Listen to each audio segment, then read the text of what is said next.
Welcome to the Salmon Runs YouTube. Enjoy the video.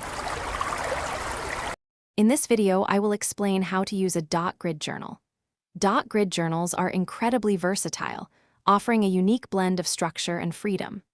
The subtle dot pattern, usually spaced 5 millimeters apart, provides just enough guidance for your writing, drawing, and planning without being intrusive.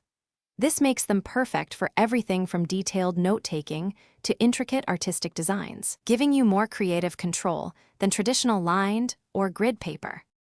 Getting started with your dot grid journal is exciting. First, dedicate a few pages for an index, allowing you to easily find specific content later.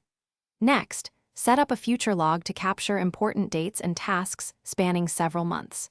Then, design a monthly spread to give you a clear overview of your schedule.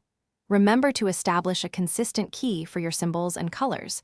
This will make your entries much easier to understand at a glance.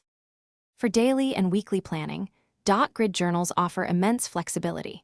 You can create daily logs to capture your tasks, events, and notes as they happen, or design weekly spreads for a more structured overview of your commitments. Many users also love incorporating habit or mood trackers to monitor progress over time. Don't be afraid to experiment with various layouts and designs. The beauty of a dot grid is its adaptability to your personal planning style. Beyond planning, dot grid journals are fantastic for creative expression. You can design custom calendars, trackers, and even intricate artistic spreads with doodles and illustrations. The dots provide excellent guides for precise lettering, calligraphy, and even creating complex diagrams. Feel free to personalize your journal with stickers, washi tape, and different colored pens. It's your space to explore, organize, and unleash your creativity in a way that truly reflects you. Thanks for watching. Consider subscribing if we helped you.